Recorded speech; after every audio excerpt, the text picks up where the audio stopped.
ಆಕಾಶಲಿಂಗ trailer. ಸರಾಸರಿ ರಾತ್ರಿ ಹೊತ್ತು ಗಾಳಿಲಿ ಗಾಢವಾದ ನೀರವತೆ, ಹಿಡಿದಿಟ್ಟಂತ ಭಾವ, ಮರ ಗಿಡ ಸುತ್ತಮುತ್ತಲಿನ ಸ್ಥಾವರವೆಲ್ಲ ಜಂಗಮದಂತಾಗಿ ಎದುರಿಗಿನ ಪ್ರಕೃತಿ ಸ್ತಬ್ಧವಾದಂತಾಗಿತ್ತು. ಕೆಳಗಡೆ ಕಲ್ಯಾಣಿ ನೀರೂ ಅಷ್ಟೇ ಸ್ತಬ್ಧವಾಗಿತ್ತು.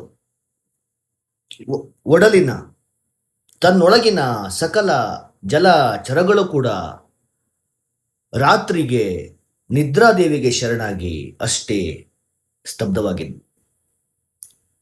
ಕಲ್ಯಾಣಿ ಎದುರುಗಡೆ ಒಂದು ಭವ್ಯವಾದ ಮಠ ದೇದೀಪ್ಯಮಾನವಾಗಿ ಮಿಂಚ್ತಾ ಇದೆ, ಹೊಳಿತಾ ಇದೆ. ಅನ್ನೋದಕ್ಕಿಂತನೂ ಮಠ ಮತ್ತದರ ಸುತ್ತಮುತ್ತ ವಿಚಿತ್ರ ಆದರೂ ಅಷ್ಟೇ ವಿಶೇಷವಾದ ಬೆಳಕು. ಅಲ್ಲಲ್ಲ, ಆ ರಾತ್ರಿಯ ಕತ್ಲೆಗೆ ಅದೊಂಥರ ಅತಿ ಬೆಳಕು.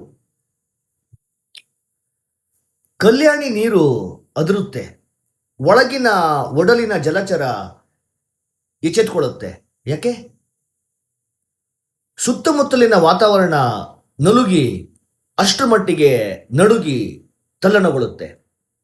ಏನಾಯ್ತು?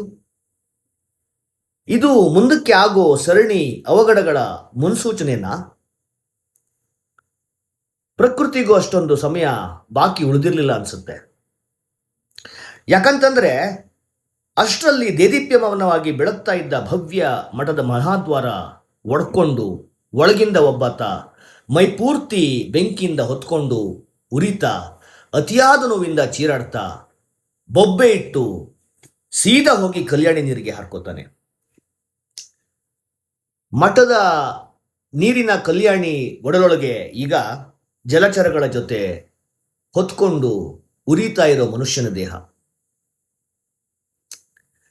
ದೇದೀಪ್ಯಮಾನವಾಗಿ ಬೆಳಗ್ತಾ ಇರೋ ಭವ್ಯ ಮಠ ಒಳಗಿಂದಾನು ಅಷ್ಟೇ ಜೋರಾಗಿ ಹೊತ್ಕೊಂಡು ಉರಿತಾ ಇದ್ರೆ, ಒಳಗಿರೋರೆಲ್ಲ ನೀರು ಹಾಕಿ ಬೆಂಕಿನ ಆರಿಸೋ ವ್ಯರ್ಥ ಪ್ರಯತ್ನದಲ್ಲಿ ವ್ಯಸ್ತರಾಗಿದ್ದಾರೆ.